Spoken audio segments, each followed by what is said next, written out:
We're here today to present to you Opening the Black Box by Ben Fowler and Chelsey Meise.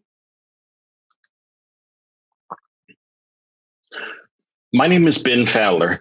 I'm on the predictive analytics team at Southeast Toyota Finance. And things that I really like to do are write Python, learn new things, and then in my spare time, be on the golf course. My name is Chelsey Meise, and I'm a machine learning lead also at Southeast Toyota Finance. I have a background in statistics, having studied statistics in undergrad, and have a master's in analytics. I work remotely, living in Denver, Colorado, and I like to spend my time skiing and mountain biking outside of work.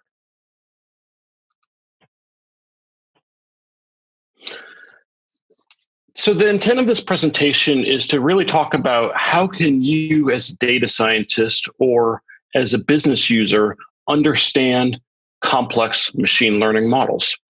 We're going to talk a little bit about techniques that you can use for explaining them using open source approaches. And we'll also then conclude with the demonstration of how you can visualize model interpretability to business end users.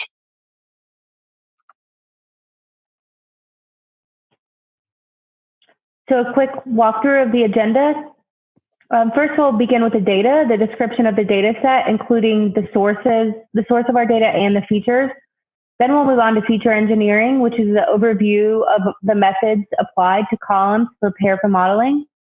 Next, we'll talk about feature selection, which is a discussion of the techniques used to select the optimal set of features. Moving on, we'll talk about our actual final model, including regulatory compliance constraints and interpretation of the model. And then finally, we're going to talk about displaying the model. So we'll have an example with Streamlit, a solution for model interpretation.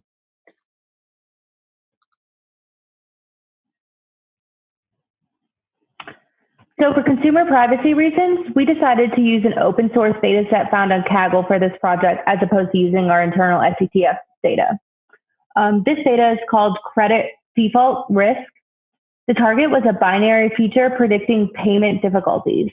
There were 346 features relating to credit bureau data, payment history, applicant assets, and a few external data inputs. One strength of this data is that it mimics real-world data with having about 1.2 million rows of data. And then in terms of data exclusions, which I'll speak to more thoroughly later on, we excluded applicant features relating to gender, age, and family status.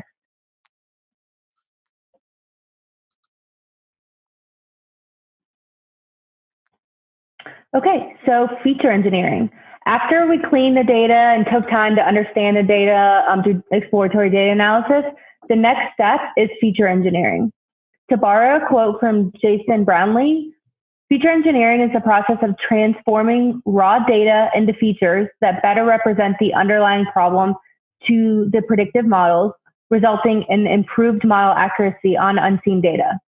So for this project, Ben and I performed 4 different types of feature engineering techniques, including label encoding, where we convert labels into numeric sequences, one-hot encoding, where we create binary indicators for categorical inputs, mean target encoding, in which we replace values with the mean of the dependent feature, and then weights of evidence, in which we bin the feature and encode a value using the log odds of the good to the bad.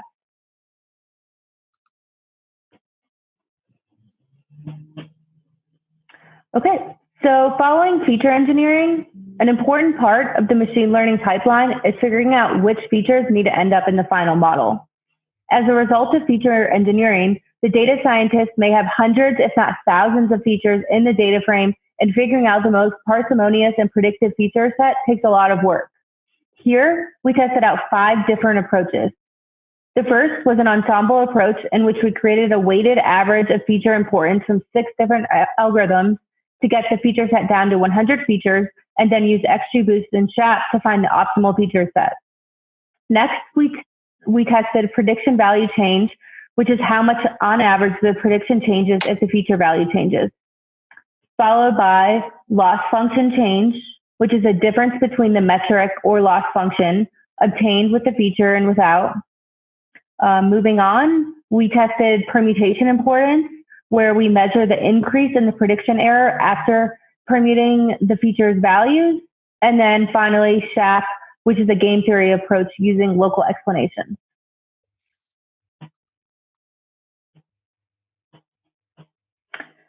I wanted to quickly show you an example of how the feature selection process looks. Using MLflow, you can see here a scatter plot of model runs logged beginning with 100 features, and using stepwise backward feature selection, you can see how the model performance changes while eliminating one feature at a time. The key here is to select the smallest or least amount of features and then the highest AUC.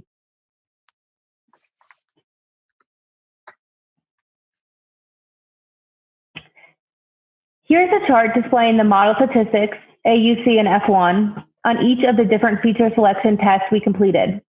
In summary, we were able to find the optimal feature set using feature selection with ensemble approach, and then use H2O's AutoML to find the optimal hyperparameters, resulting in a final XGBoost model with target encoding.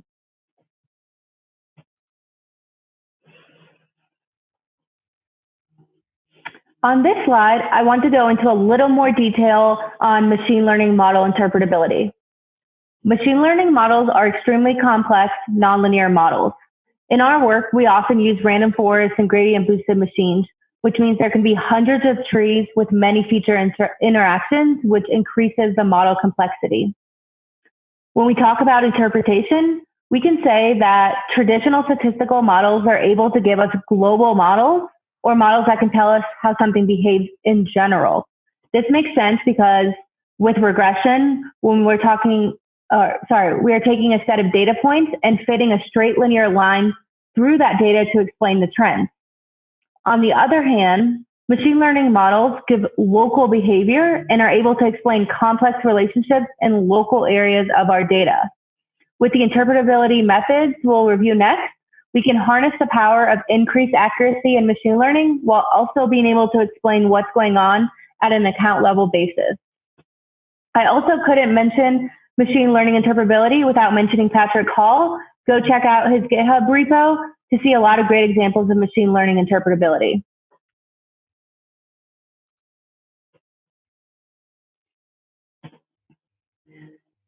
Continuing the discussion of interpretation, one of the techniques that we all use here at SCTF for machine learning interpretability is SHAP, which stands for Shapley Additive Explanations, and was created by Scott Lundberg. Using SHAP, you can explain the output from any machine learning model. Shapley plots originate from coalitional game theory and calculate the marginal contribution of each feature to an overall prediction.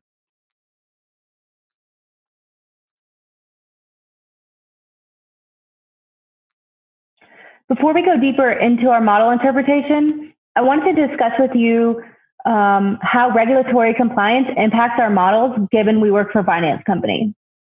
To ensure that our model does not violate fair lending constraints, special attention must be given to protected features.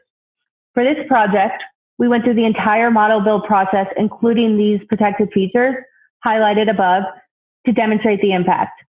This SHAP plot sorts features by the sum of the SHAP value magnitude over all samples and uses SHAP values to show the distribution of the impact that each feature will have on the model output. The color represents the feature value, with red being high and blue being low.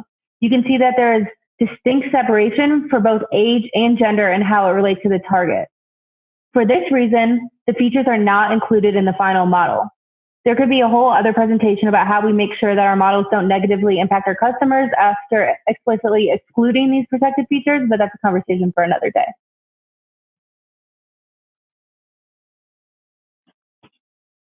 So taking that SHAP plot example that Chelsey just showed previously, SHAP plots can be great at allowing us to globally understand how important are our features in the model.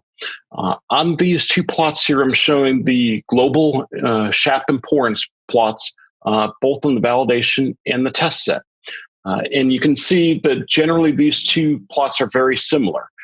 There are some slight deviations in the order, such as like amount down payment, is below SK DPD default on the test set, where on the validation set, amount down payment is above. But generally, these values track very similarly across these two data sets. So one of the things that I'd like to do when I'm looking at how do I want to model this data is actually try to identify, do I have any features that are very noisy, being that in one split of the data, they behave in one way, but perhaps in another split of the data, it looks very different.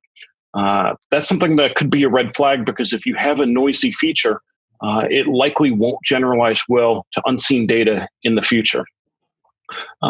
Secondly, next step that I would do with these plots is actually then talk to business domain experts to understand, do these features look reasonable? These X-source features, X-source 2 and X-source 3, are features that we understand appear to be related to credit scoring data from our data set. And then next, also you'll notice there's some features here with the underscore TE. And Chelsey talked a little bit about target encoding earlier, which is one of the feature engineering techniques that we did on our data set. And so an example of how that actually played out in this data set is the occupation type TE feature. And on occupation type TE, we had different values for target encoded values for the categorical values in this feature. So for instance, there was a categorical value for occupation type of accounts, and then there was a categorical value of drivers in this feature. And drivers had a default rate right at about 11.1%, where accounts had a default rate of 3.6%. So by providing that information to the model of what the default rate is, this feature engineering technique is one of the most powerful feature engineering techniques you can do on categorical data. The target encoder that we used was the open source H2O target encoder, which also provides advantages in allowing us to perform smoothing and adding random noise with cross-validation. Target encoding can easily overfit if these types of approaches are not implemented. So by invoking cross-validation with random noise and smoothing, we can help our target encoded data generalize better to the future.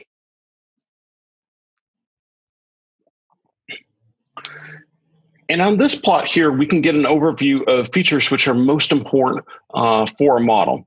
We're plotting the SHAP values of every feature for every sample. The plots sort features by the sum of SHAP value magnitudes over all samples and use SHAP values to show the distribution of the impacts each feature has on the model output. The color represents the feature value, with red being high and blue being low. The y-axis is sorted by global feature importance, so the most important features are at the top of the plot. I talked a little bit about target encoding earlier on the prior slide. And so since target encoding is providing information with respect to the target feature, we know that feature values that are high, shown in here as red, so like this organization type TE feature, those features that have red values are going to be features that have, or are going to be categorical values that have higher default rates than organization type categorical values that are in blue, which would be lower default rates. This also allows us to understand that the red valued observations here are providing a positive marginal contribution to a default prediction.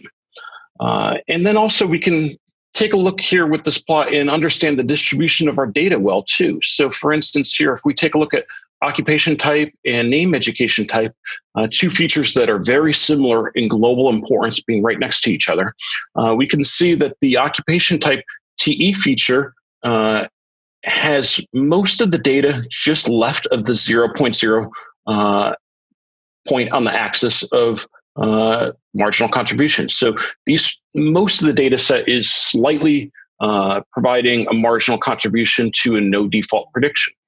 Conversely, on the name education type TE feature, you can see a bubble here just slightly to the right of 0.0. So these observations are providing a small marginal contribution towards a default prediction.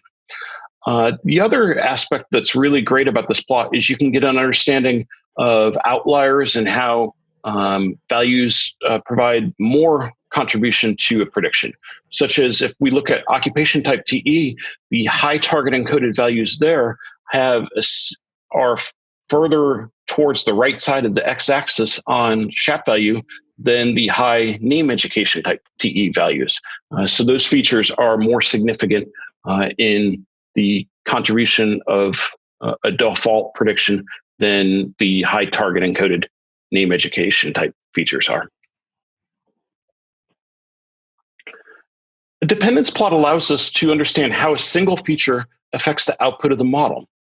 The SHAP dependence plots shown here show that as xsource 2 and xsource 3 values increase, the SHAP values generally decrease, as you can see here, going downwards.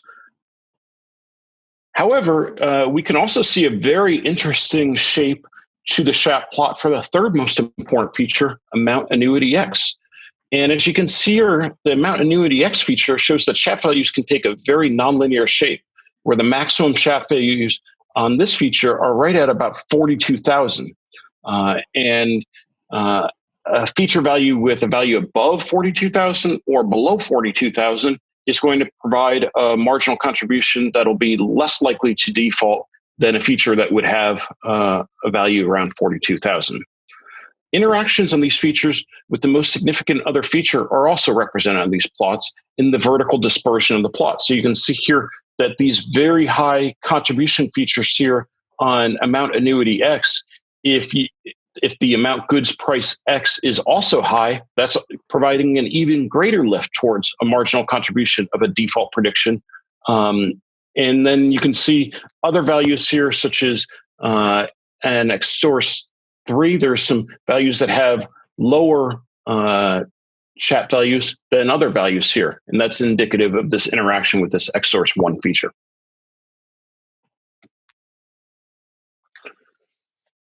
So we've talked a lot about model interpretability. Today, we'd like to then conclude our presentation with a demonstration of how you can tie model interpretability with Streamlit. Streamlit is a user interface that is very exciting. It was introduced at PyData Los Angeles last December. Streamlit apps are Python scripts run from top to bottom. Each time a user opens your app, the script is re-executed. As the script executes, Streamlit draws its output live in a browser. And there's a widget functionality that allows the user to provide simulations, and you can do what-if modeling with Streamlit. So as you can see here in this schematic here, basically the script is run, data is stored to cache, and the app state is outputted and rendered in the browser. And then as the user engages with the app, that new data then is stored to cache, and a new state in the app is rendered in a browser. So for this project here, we were really thinking it might be interesting to see how can we represent a model and how it changes in feature values in a form that a business user could engage with. And Streamlit provides the perfect solution. So we can do what-if simulations, and there's different types of use cases for what-if simulations of a machine learning model. Myself or Chelsey, us as data scientists, we can use Streamlit to perform sensitivity analysis. So we can identify how our model will perform on a range of simulated values so that there will be no surprises when we bring the model to production. And this is an approach that Chelsey mentioned. Patrick Hall talked in the past about many of his great interpretability techniques. Sensitivity analysis is just one of them. And here I've just kind of extended that sensitivity analysis and tied it in with Streamlit. If we want to talk about business users using Streamlit, we could talk about a use case where a finance company could have credit analysts determine what levers could they use when they're reviewing an application and identify if they can adjust aspects of that application that could result in an application that would previously be denied to an approval state. And then thirdly, operations executives can use Streamlit to understand how changes in performance during key touch points in a customer experience could result in an impact to their likelihood to be retained, increased share of wallet, and word of mouth referrals that customers may provide as an their aspect of their experience with the business at key operational touch points changes. So with that, we'd like to now actually move into a live demo of Streamlit.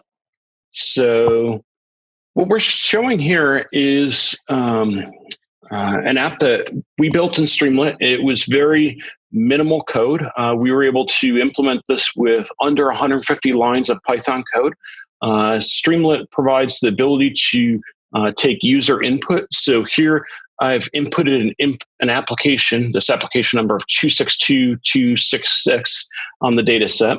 And the first data frame is showing the prediction that is being rendered from the model, the probability of no default, and the probability of default.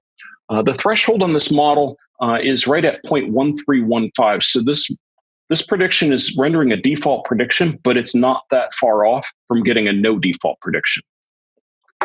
Below that, we're then actually rendering in a data frame each of the features that were used in the model, the observation value that was for this row of data, and also the SHAP value. So negative SHAP values are contributing to a no default prediction. And as I scroll down here on this data frame, you can see positive values are contributing towards a default prediction. And then later on, we can actually then look at in a real nice plot, this is an Altair plot, how do those SHAP values appear plotted out, where again, blue bars indicate features are contributing to no default prediction, red bars with higher SHAP values are contributing to a default prediction. And next, then we can perform sensitivity analysis or what if analysis to actually see what happens if we were to change some of these values in this row of data, and how does that impact the prediction and the probabilities that are outputted from our machine learning model. So these 5 sliders here that I'm rendering, which happen to be the 5 most important features in the model, you can see again, this observation is still showing a 0.17 probability of default. But as we were engaging with this application, one of the things that we found that was very striking here is this 5th feature, XSource1. If we move this value just down very slightly, just one level lower, the probability of default jumps from 0.17 to 0.22.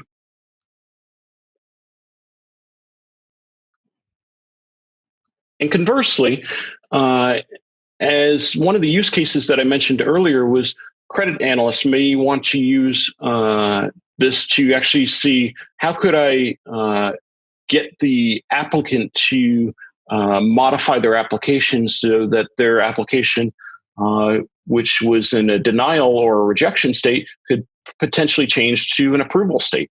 And one way that we could do this is with Streamlit, an analyst could actually manipulate some of these values. So let's say amount annuity X is the amount that the applicant is requesting credit for. If we were to move this value lower and move this down to right at about 14,000, you'll see once I just get down to below 14,000, all of a sudden now this prediction is now changed to a no default prediction. I mentioned earlier that the threshold was right at about 42,000 for maximum marginal contribution. So this was the feature that had that nonlinear hump shape. And so if we move this value higher, you'll start to see the probability of default decline. So if I move this to say like 60,000, that probability comes down to 0.211. And similarly, if we go under 42,000, that probability is also around 0.213. But as you can see, as we move that right up to about 42,000, it starts to spike a little bit. So that gives us also a very good understanding of how this model is behaving. Other features that you could see here are the other 2 very important features, XSource2 and XSource3. And as we manipulate these feature values too, you could see, okay, if this applicant, let's say these are credit features, if this applicant had better credit, which is denoted by a lower value on this, this feature, the probability of default is, better credit is higher value. Worse credit would be a lower value. So if we start moving this down to a lower value, you can see the probability of default starts to spike significantly. And one of the great things about this application here is all of the values update dynamically in real time. So as I change these values, let's say if I look at XSource3 and I move this value from 0.7463. And you can see currently XSource 3 is providing the most significant marginal contribution to a no default prediction. If I move this value to a lower value, which is going to contribute more towards a default prediction, this alter plot is going to update dynamically in real time. So let's say if I move that down to 0.4673, all of a sudden XSource 3 it's still higher, but the bar is starting to come down. And then if I move it even further, now XSource 3 is now the fourth most important feature. And if I move this even further down, XSource 3 now will be changing colors from blue to red, and now it's contributing to a default prediction. And let's say if I was to move this even further down, let's say down around 0.10, it will be close to the most important feature. And if we move it all the way down, it will now be the most important feature contributing to a default prediction. So this really gives us a great deal of power in seeing how we can adjust features with sensitivity analysis and understanding their impact through SHAP at the marginal contributions to the prediction that is being outputted from the machine learning model. Other couple examples I just want to show here is let's take an example of an applicant that is very likely to not default. And if I enter an application number here, you can see this plot now showing mostly blue bars where the feature values are contributing to no default prediction. Very few features are contributing to a default prediction. And you can see the probability of default is 0.0036. One of the aspects of the way I built the sensitivity analysis in this plot is that the what-if modeling here is being populated by the mean values in the data set. So you can see if the 5 most significant features for this observation had the mean value instead of the actual value, that probability of default increased from 0.0036 to 0.0897, which is interesting. Still no default prediction, but it's higher. And then you can see here again, if I was to move a value, let's say XSource 2 to a much higher value, it's going to bring that probability of default down and becomes the most significant feature of no default. If I make it a much lower value, it's going to then get a default prediction. And you can see XSource 2 will be the most significant feature towards a default prediction. And then lastly, I can show, let's take a look at an observation that is very likely to have a default prediction. This applicant had, out of the model, a 72.3% probability of default being outputted from the model. And you can see that very few features are providing a marginal contribution towards no default. Most are providing a marginal contribution towards default. There's definitely, I think, a lot of opportunity for Streamlit to really help us as data scientists have a better and deeper understanding of our models, but also interactively demonstrate our models to the business as we work on our machine learning projects. And with that, that concludes my presentation.